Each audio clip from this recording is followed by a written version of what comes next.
Hey, this is Atonuv Open Studio. I'm here to take a look at mixes, give some in-depth feedback, do some coaching, see what's going on with your stuff. And this is episode 12. I am changing the format from the first few days, just in case you're jumping in.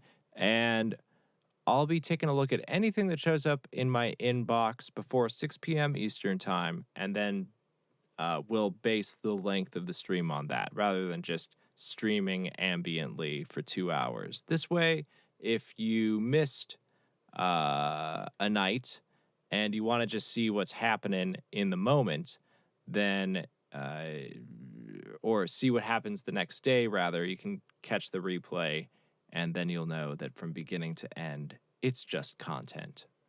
So today, I do not have anything in my inbox, so I'm going to hang out for a few minutes, and if someone's got something, totally feel free to send it in now, and we'll take a look at it.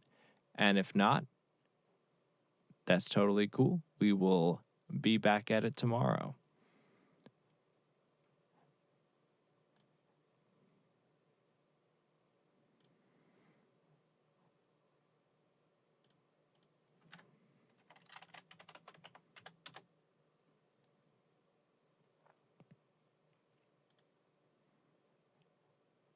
And if you want to send something in, you can send it to atonuvrecords@gmail.com. And I am just kind of flying by the seat of my pants. I am working on a mix. I'm doing a very, very cool band called Magoo. They're from Omaha. And I've got their full length, and I am just diving into this mix. And I've got mix brain. So this is me at my best / worst / craziest.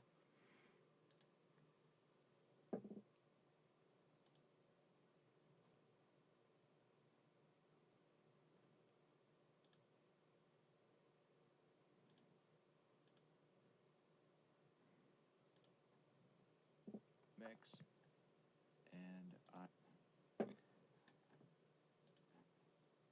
Yeah, so if you're hanging out, I'm going to give everyone a few minutes to kind of jump in.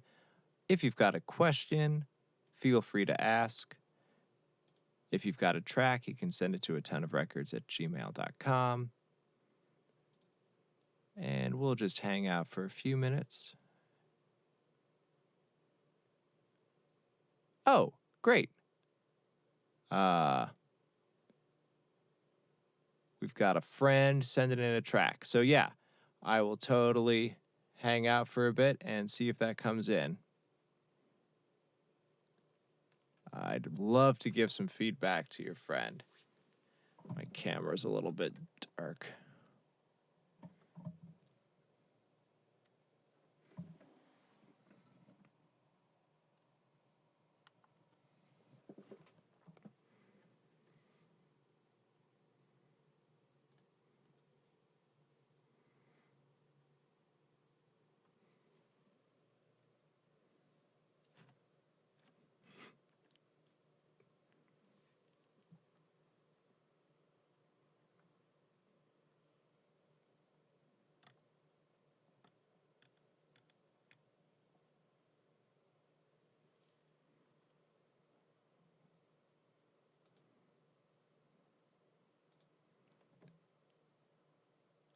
Yeah, so we've got a track coming in, possibly. So I will hang out and see if that comes in. And until then, we're just kind of waiting tight. And yeah, I've been, just to fill the silence, I've been working on this mix today. I think it's the opener to the album. It's going to be 9 tracks. I already got a mix done on one of the tracks, and it's a very, it's kind of that Midwestern prog thing going on, like huge walls of guitars, uh, getting really, really big drum sounds on it. It's going to be very cool. This track that I'm working on today is a lot darker and vibier, and now I'm at that point where I've got that track dialed in, but I'm trying to think ahead and balance it against the rest of the album, which is a thing to always consider. Like, the album is a package deal, so when we're mastering, we want to bring the tracks to kind of an inner cohesion throughout the album. So I'm trying to get ahead of the game and think about the cohesion of the album before everything's mixed, to save myself some time and heartache when it's the final stage. And I already have this great sound and template from this first track that I did, but then I'm working on this mix right now, and I'm wondering, which one needs to move, because one of them is just in like an inherently darker song. So am I going to brighten that one up, or am I going to darken up some of the other stuff? And that is a question, and that's my personal quandary for the day. And that's where my brain's at, is just this inner battle,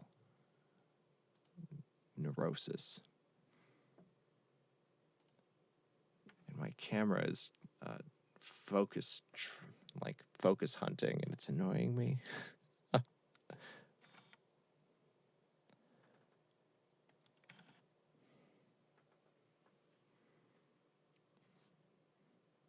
Let's see. So, if you are just joining, this is Atonuv Open Studio. You can send tracks in at any time, and I'll take a look at it, give it a listen, give you some in-depth mix coaching, absolutely anything that the track needs. We've got a track uploading right now. We'll be taking a look at it. And you can send stuff to atonuvrecords@gmail.com at absolutely any time of day. And what I'm going to do from here on out is anything that's in my inbox or that shows up in the first little bit of the stream, I will take a look at that night and then call the stream done for the day. That way, if you're watching a repeat, you'll know that from the time that we start going through tracks to the end of the video, it's all going to be like high quality audio information. And I have Fade into the Darkness. So let's go ahead. Let's take a look at this. There is a copyrighted acapella on it, so I'm going to mute the stream while I listen to it, just to avoid an angry robot. So I am loading this in.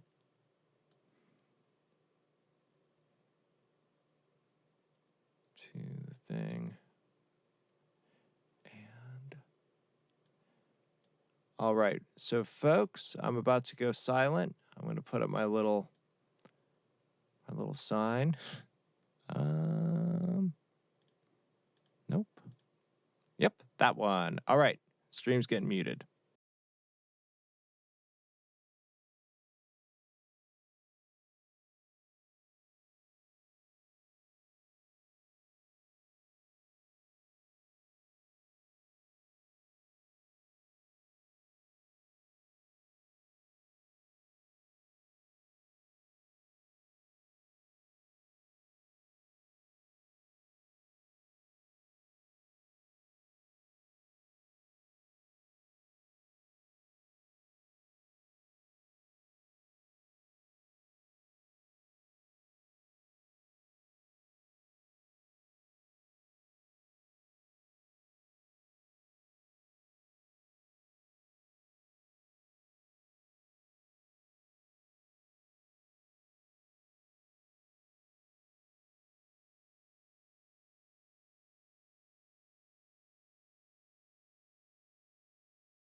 Hey, that is a cool track.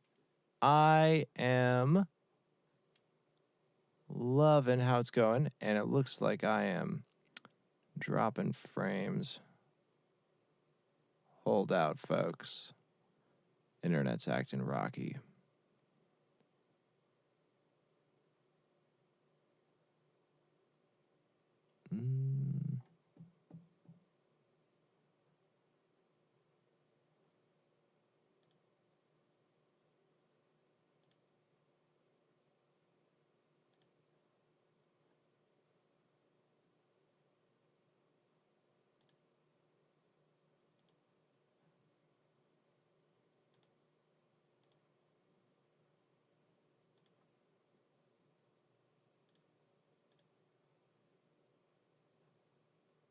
Let's see.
Oh, okay, cool.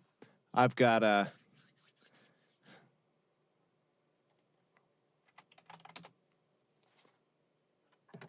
internet in Detroit can be hit or miss. So, yeah, your track is good. It has a lot of really interesting stuff. I really love there's that Penguin Cafe Orchestra sample that's always nice to hear in something.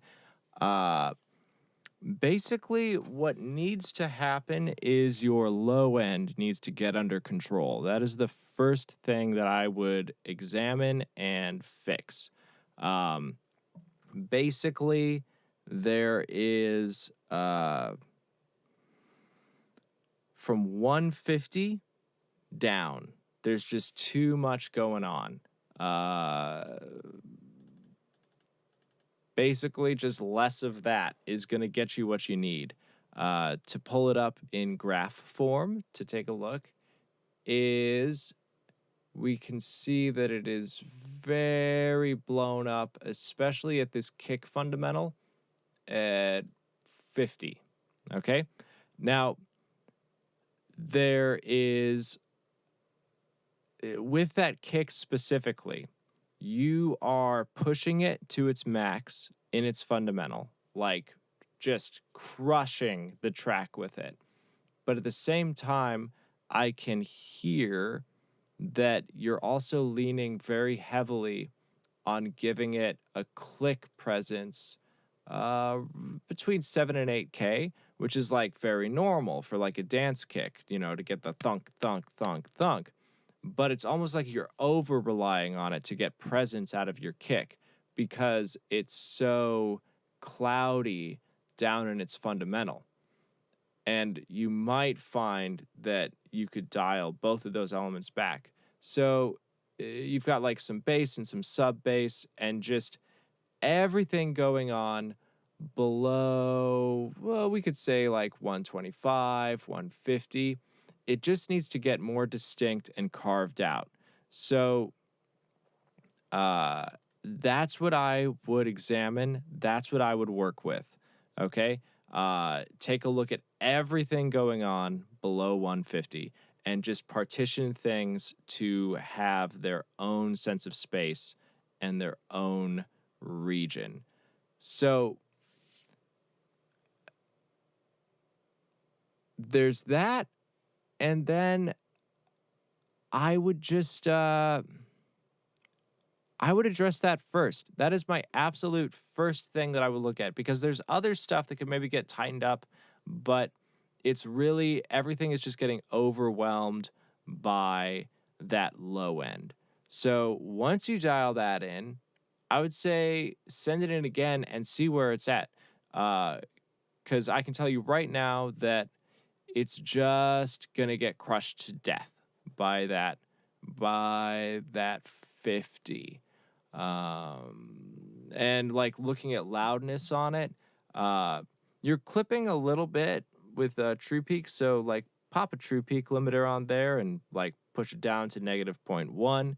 It'll sound a little bit cleaner, and the dynamic range is really nice. And your average loudness, like this is where I can like really see it working against you, because your average loudness is hanging around -9 RMS, like all the way through the track. And that is very good. That's like really clean. That's really nice and controlled.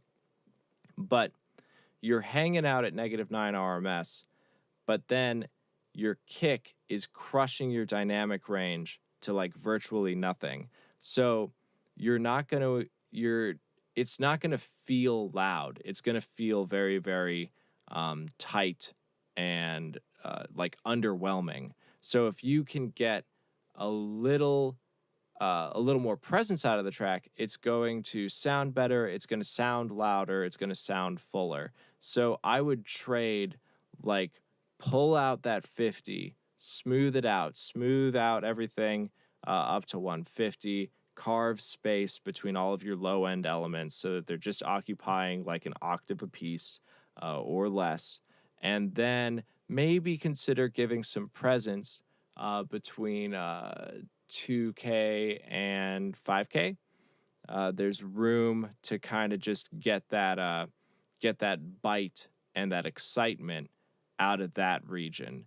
And that's just like on a basic mixing level. I think it's a cool track. You've got a lot of cool remix elements, that Penguin Cafe thing, the vocal sample. It is very cool. It's very cinematic. It has a lot of nice sounds. Get that low end under control and then see where the track's living. Yeah, that's it in a nutshell. Low end. So I am doing a ton of Open Studio, and I'm experiencing a little bit of questionable internet connection. So if you miss something or you can't understand me, just let me know in the chat and I'll figure it out from there. Hopefully this is all coming across. And so, I am taking in tracks. I can offer like mix coaching, feedback, all of that. You just have to send stuff to atonuvrecords@gmail.com. I'll take a look at it. I'm here every day at 6 p.m. Eastern time. And any tracks that I get before 6, I will play on the stream, give it a listen, give some feedback. And cool, I've got a submission from Sorta Kinda. So very cool. They've been doing really, really, really good stuff. And I love hearing what they're doing. So downloading that right now, and I will take a look.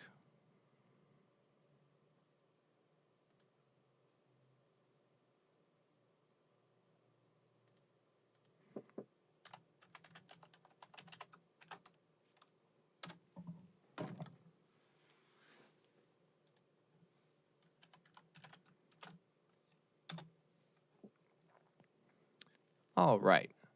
So got this track. And once again, just so everyone knows, I'm here every day at 6. And the first week that I was doing this, I was just here from 6 to 8 every day, regardless of how many tracks are in. But from here on out, the stream is going to be as long as I have tracks to play. And that is how we'll do it from here on out. That way you can watch a replay at any time and know that I'm going to be talking about tracks rather than esoteric stuff. So, let's listen to this track.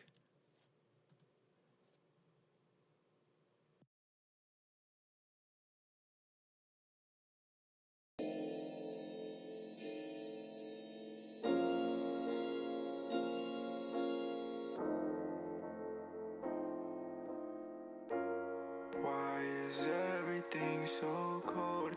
I can't get past all these questions.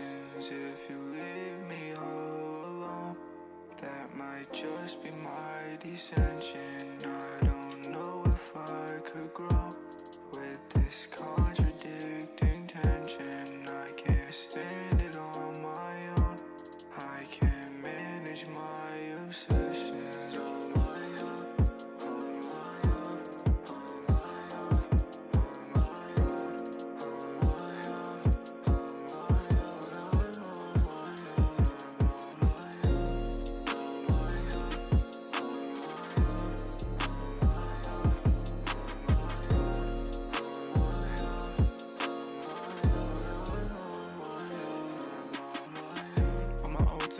Feel like an antidote, and she bad told her that we can't be close. In my bag, this is how I do the ropes. You get back. I don't do conversations. I play my life and well. I don't do no relations. That shit just don't end well. I'ma save all these payments, no matter how slow. Think got a brand new goddess. Think got a brand new hoe. I ain't done with my options. They won't ever see me fold. They won't ever see me get this up, bitch. I ain't never letting go. Why is everything so cold? I can't get past all these questions. If you leave me all alone, that might just be my dissension. I don't know if I could grow with this contradicting tension. I can't stand it on my own. I can't manage my obsessions on my own.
Love your stuff. This is really, really good. So I want to address a couple of things. So first off, I asked in the chat, is this a mix or is this a master? And it's a mix. And you want to focus on getting the mixes and then get into the master. So I guess this gets into like a mix hygiene thing, because I can tell that you've got a limiter on it. So I mean, first off, definitely make sure if you're going to send this in to get mastered, make sure that you take your limiter off before you send it in.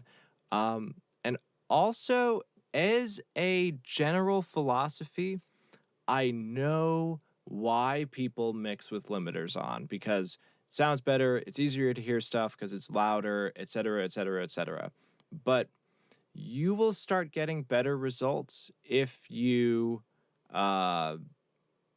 mix without a limiter on and then just turn your speakers up. And also, this could be a case that you just threw a limiter on to send it to me, in which case, cool, yeah, that makes sense too.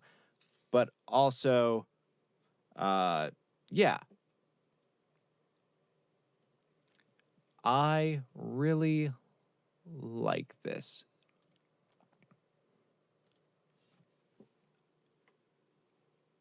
And yeah, so yeah, let me know what you're doing with your limiter in the chat. Like if you're just throwing it on to send out, or if you're mixing with your limiter, because we can kind of work through some things with that.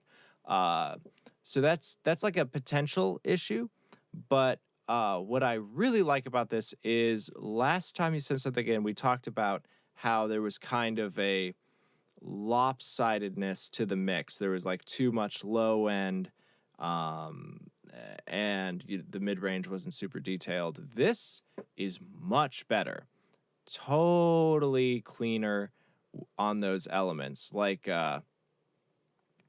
really, really, really controlled low end, and I could feel the kick and I could hear the kick. It was like all of those elements. The bass was nice. It's very, very. It's a huge improvement. So that's awesome. And your dynamic range was always under control. Like even when we had the big old kick come in, it sounded good. Cool. Okay, so your FL Studio template has a limiter on it. I think that if you got rid of that limiter and started working from there as a mindset, I think your mixes are going to get even better, because there's a few things with this. So like a limiter on the master, it's going to catch all of your clips and your peaks. So on the one hand, it is safer because you're not going to all of a sudden just like blow your speakers. But if you just mix carefully and with purpose, that's really not going to happen. You know, if you're doing moves where you're just like throwing 40 dB at your kick, like at a time, like just cranking the lever, then you kind of deserve to blow your speakers up. So, you know, it's a safety thing, but it's really only a safety thing if you're being kind of reckless. So, mixing without a limiter on, it's going to force you to be a little more careful, which is generally a good way to be when you're mixing. You're also immediately losing a sense of your true dynamics of the piece once you've got a limiter on your master. So you're going to get cleaner mixes. You're going to get more distinct sound staging. You're going to just mix better. And what I would do to like dial this in is like get your speaker set up, whatever you're using for a monitor controller, or if it's your interface. What you got to do is you got to crank them up, like turn them up and set a target on your metering to like watch your meter and get your mixes to fall between -12, -24, something like that. That's going to leave a ton of headroom, and you're going to be able to hear everything and feel like you're in the sound and all that. And it's going to be plenty loud in your room because you're just going to start with your volume up. Okay. And it's like, I mean, that's a lot of words to say something that simple, but it is that simple. Like, just turn your stuff up and then mix into that without relying on a limiter. You'll be able to hear everything better, and you'll be able to hear the true relationship of your dynamics in your mix. If you start crushing it right away, then your mixes are always going to be kind of inherently crushed. So yeah, maybe step out of your comfort zone a little bit on that limiter. I think it might like blow your mind. So turn the limiter off, turn your speakers up, and just turn all of your tracks down. Like, use like gain staging. Okay, so gain staging, we want to use like some DAWs have input gain.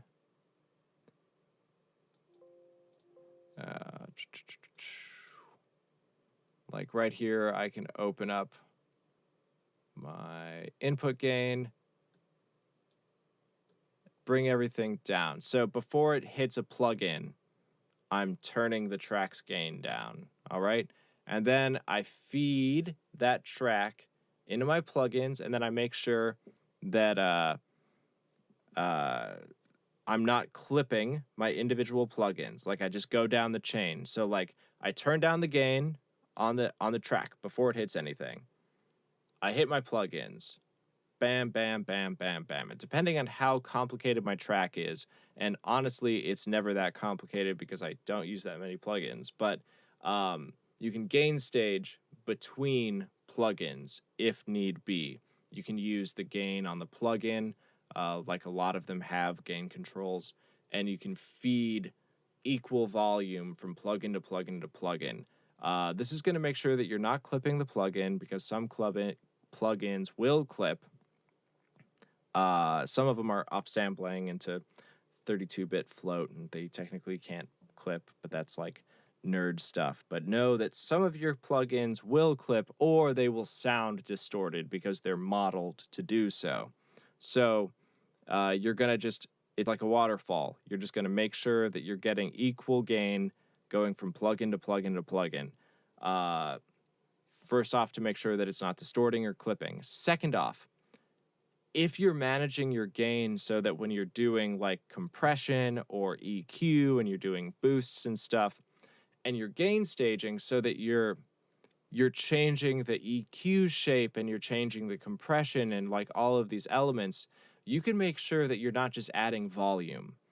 And because the ear is easily tricked. If we hear a sound and then the same sound louder, we're going to go, that louder sound is better, even if it's exactly the same except louder.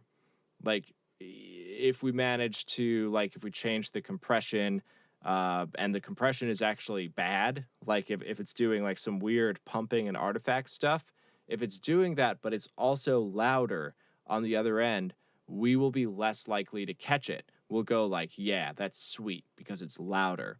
So if you gain match and level match from plugin to plugin to plugin, you're going to get a better mix at the end.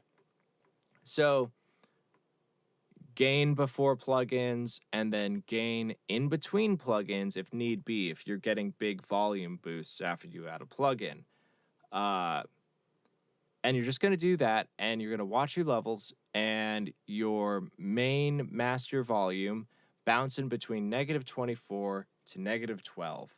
And your speakers are going to be as loud as you need it to be. And you're going to get better mixes, just like right away. And then that said, like, eventually your track does have to get turned up because it sounds, it sounds better louder.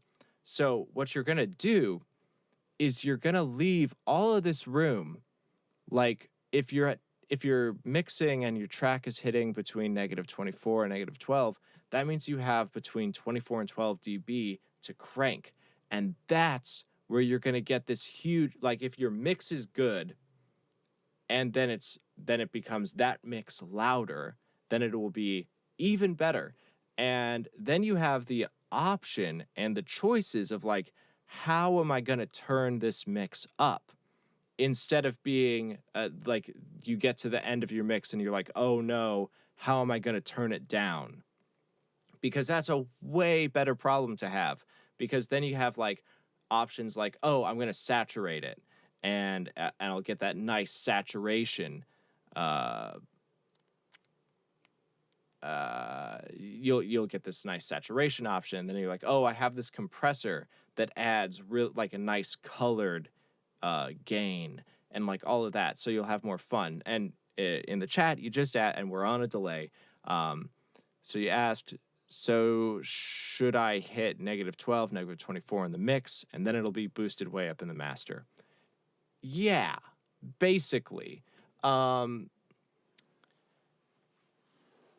If you sent, so I am a mastering engineer, so I could tell you that if someone sent me something to get mastered and it had 24 dB of headroom, I wouldn't be like, hey, you gotta give me more volume. I would be like, sweet, awesome, for that reason that I was just saying, because on my end, I have stuff, I have gear, I have plugins that I know I can add volume in a very, very, very cool way. There's, I have saturation, I have a tube EQ, like all of this. I can boost that level in a very attractive way if I have that headroom. And that's like one thing. You could send it in to someone to get mastered and they will happily add that volume. Now, if you want to like send your mix around, you don't want to send around a mix that's peaking at -24 dB. No one's going to go like, yeah, nice mix. I would, but because I would just turn it up and I know to. But what you would do in your workflow is, if you do your mix and you have your speakers nice and loud, you've got it, and you dial that mix in. First off, turn your speakers down so you don't blow your head off. You could just add that volume yourself after the mix is done. Okay, so you could put a compressor on the master and just turn up the makeup gain and then put a limiter on, and you could do a rough master that way, and it'll end up sounding way better than what you've been doing before, just because your process is better. So if you weren't like sending it in to get mastered, or if you didn't want to master it yourself, you could do a quick master with that workflow. So do the whole mix. It's peaking between -24 and -12. And then after you're happy with your mix, put a compressor on and then just dial it in so that the compressor is doing like 1 dB of gain reduction, like incredibly gentle compression, and then put a limiter on and then feed that limiter volume with the makeup gain on the compressor until you're hitting a nice level. And that would give you a very good rough master. And I just wanted to say, I saw in the chat that you are dialing in your acoustic treatment in the studio, and that is awesome. I'm really happy that you're doing that. It's going to really, really, it's going to blow your mind and really get you to the next level on these mixes, like for sure. That's very cool. The other thing on this track is it sounds like the vocal might be clicking a little bit, so I would declick that. There is and might be that like vocoder thing giving you a little trouble. There is the horrible way to do it, which is what we sometimes have to do, but go into your WAV file and just zoom in and zoom in and zoom in, like when it's clicking, and look for it and cut it out like that. That's always an option. If not, there's like Waves has X click, and I know people like it. I don't personally use it, but RX, Isotope RX has a declicker. I use it, and it's good, and it's very, very easy to dial in. So, yeah, take a look at that. There's just a little bit of clicking in the track, and I would, definitely get rid of that before you call it done. But yeah, I mean, I kind of went off on a tangent about limiting and loudness and all of that, but this track is solid. Like, really, really, you dialed in that low end, you dialed in the high end. It's nice and detailed. I'm going to just refresh my memory on what it sounds like. On my own, took a tab, it feel like it ended though. And she better told her that we can't be close in my bag. This is how I do the ropes, you get back. I don't do conversations, I bring my life and well. I don't do no relations, that shit just don't end well. I'ma say what these payments, no matter how slow. Ain't got a brand new goddess, ain't got a brand new hoe. I know where my options, they will never see me fold. They will never see me view this up, bitch, I ain't never letting go. Why is everything so? Yeah, I mean, it's good. This is a good track.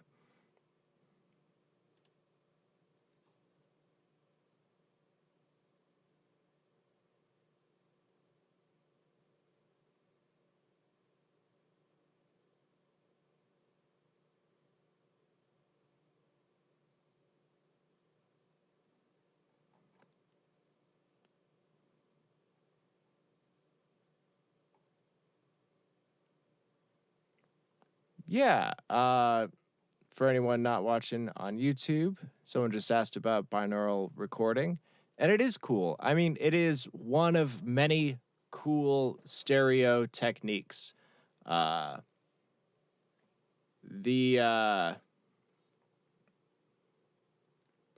You can get like a binaural mic and all that, and then you get like big, wide stereo stuff. There's just good old stereo miking in a lot of cases, and it's absolutely a cool tool in the arsenal. There's also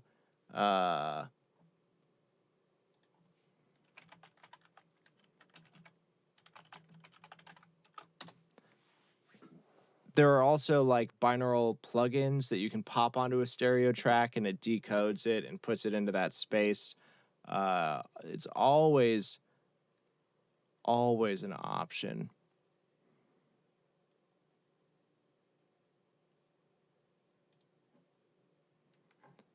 So,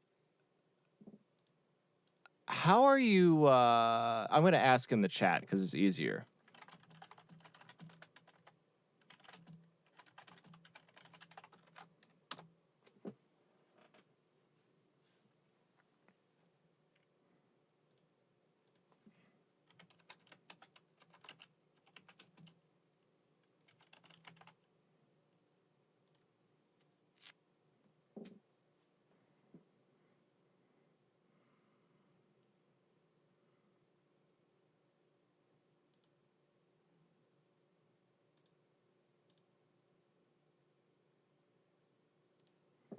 Cool. So, binaural recording is really useful for like VR and special effects and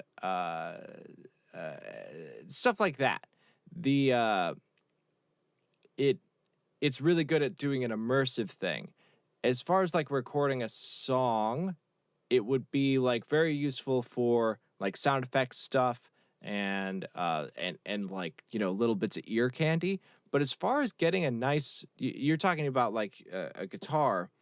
Look into Bloomline configuration. That's always really, really, really nice on getting a nice image of a guitar, and it'll make it sound more real and more like you're in the room. And you could totally do like fake Bloomline with some cheap mics. And then it's all about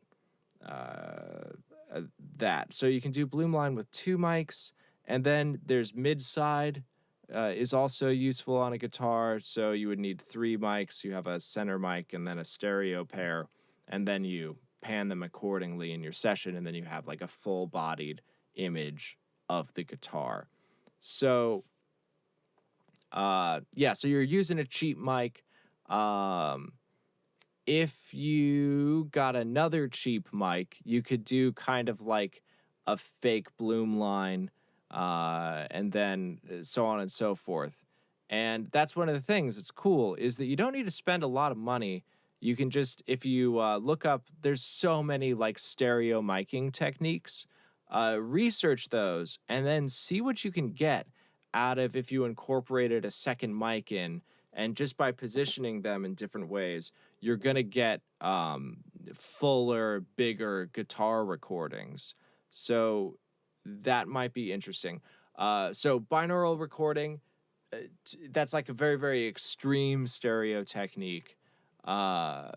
Probably wouldn't do what you wanted on guitar, like in the end of the mix, but it is of the family of solutions. Just there's just a million stereo miking techniques, and they're all useful, and you'll get different results from them.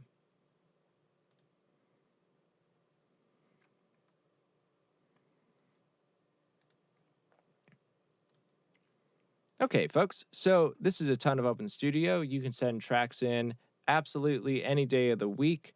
You can send them to atonuvrecords@gmail.com. I will take a listen to them. I am here every day, 6 p.m. Eastern Time. And for the first week that I was doing this, the stream would just kind of last a couple hours. From here on out, I am, any tracks that come in before 6 and anything that like wanders in while I'm looking at those original tracks, I will take a look at that day. And then after that, stream's done. That way you can watch it the next day and basically just get content from the beginning to the end, ideally. So it looks like we're out of tracks for the day. I'm going to go ahead. I'm going to do the Patreon shout out. There's a link in the description. You can get, a shout out every day. And there's also like one-on-one coaching and stuff like that. So thank you, Demeter and Mason. Y'all are awesome. This is your shout out. Thank you for doing the thing. And folks, if we are out of tracks and out of questions, I'm going to go ahead and sign off. It's been super cool. Really loved the stuff that I got to listen to today. Like, comment, subscribe, share the stream. That way we'll get more tracks in. Then there's more stuff to talk about and learn about, et cetera, et cetera. Y'all have been really awesome. I love doing this every day. So I will see y'all tomorrow.